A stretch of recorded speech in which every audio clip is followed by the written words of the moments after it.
For accelerator, B for brake, C for clutch.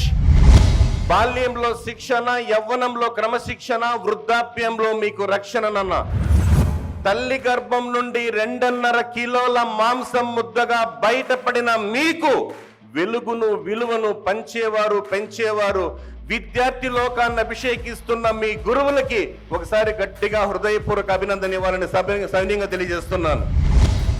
గురువు గారే గట్టిగా పట్టుకొని గట్టున పడేసిన తర్వాత ఏరా బడవా చేయందుకు పట్టుకోలేదంటే, గురువు గారు నేను పట్టుకుంటే గట్టిగా పట్టుకుంటాన నమ్మకం నాకు లేదు, అదే మీరే గనక పట్టుకుంటే నన్ను వదలరు, ఖచ్చితంగా నన్ను గడ్డన పడేసిన నమ్మకంతో నేను పట్టుకోలేదు, అందుకే మీరు పట్టుకున్నారు గురువు గారు కాబట్టి గురువు మీద నమ్మకం ఉంచాలనన్నా.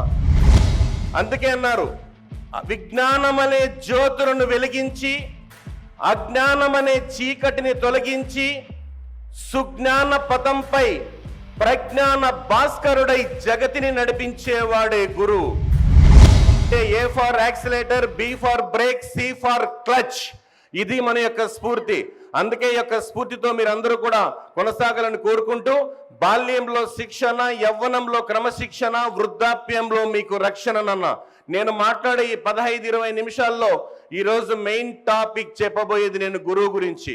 ఎందుకంటే మీరు చూసారు ఈ మధ్య దురదృష్టకరమైన సంఘటన. అందుకే ఒక హార్ట్ టచింగ్ 2 మాటలు చెప్పబోతున్నా.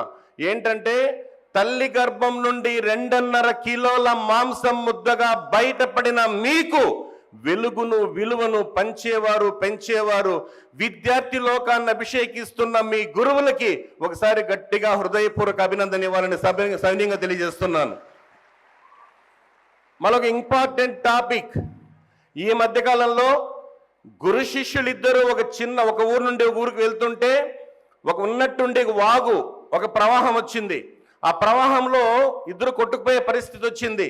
వెంటనే గురువు అన్నాడు, శిష్యుని చేయి పట్టుకోరా బాబు అన్నాడు. పట్టుకోలేదు. అరే నాన్న పట్టుకోరా అన్నాడు. పట్టుకోలేదు. రే పట్టుకోరా అన్నాడు. పట్టుకోలేదు. లాస్ట్కి గురువు గారే గట్టిగా పట్టుకొని గడ్డున పడేసిన తర్వాత ఏరా బడవా చేయందుకు పట్టుకోలేదంటే, గురువు గారు నేను పట్టుకుంటే గట్టిగా పట్టుకుంటాన నమ్మకం నాకు లేదు, అదే మీరే గనక పట్టుకుంటే నన్ను వదలరు, ఖచ్చితంగా నన్ను గడ్డన పడేసిన నమ్మకంతో నేను పట్టుకోలేదు, అందుకే మీరు పట్టుకున్నారు గురువు గారు కాబట్టి గురువు మీద నమ్మకం ఉంచాలనన్నా. అందుకే అన్నారు, విజ్ఞానమనే జ్యోతులను వెలిగించి అజ్ఞానమనే చీకటిని తొలగించి సుజ్ఞాన పథంపై ప్రజ్ఞాన భాస్కరుడై జగతిని నడిపించేవాడే గురువు.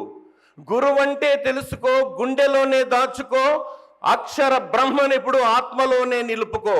దేవుని కంటే గురుదేవుడే గొప్పవాడని సాందీపుని పాదాలు స్పృశించి సర్వ జగతికి చాటాడు సర్వ జగద్రక్షకుడు. సీతమ్మ తల్లిని శ్రీరామచంద్రుడి చేతిలో పెట్టే ముందు జనక మహారాజు ఒక మాట అన్నాడంట, అయ్యా రామచంద్ర, మీరు శివధనస్సుని ఇరగొట్టారనో, దశరథ మహారాజు కొడుకను, కోసల దేశాధినేతి బిడ్డను, నా బిడ్డను నీకు ఇవ్వలేదు, విశిష్టుడైన వశిష్ఠ మహర్షి శిష్యుడని చెప్పి నా బిడ్డను నీకు ఇచ్చిన అన్న అంటే అది సార్ గురువు యొక్క గొప్పతనం. కాబట్టి గురువుని అందుకే రాముణ్ణి పరశురాముణ్ణి చేశారు. అంతెందుకండి, ఒక చిన్న టాపిక్ ఇక్కడే లైవ్ చెప్తా. వెంకటేశ్వర స్వామి దగ్గరికి వెళ్ళాడు అన్నమయ్య, ఆయన శిష్యుడు. ఎందుకంటే గురువు గారు మీ వల్ల నాకు ఎంత మంచి పేరు వచ్చింది తెలుసా అన్నాడు. లేదు నాయనా, నువ్వు నా మీద 32,000 సంకీర్తనలు రాశావు కాబట్టి నాకు పేరు వచ్చింది అని చెప్పాడు వెంకటేశ్వర స్వామి వారు. అన్నమయ్య అన్నారు, గురువుగారు మీరు ఉండబట్టే కదా రాసింది అన్నాడు. నువ్వు రాస్తే కదా నాకు పేరు వచ్చింది అన్నాడు.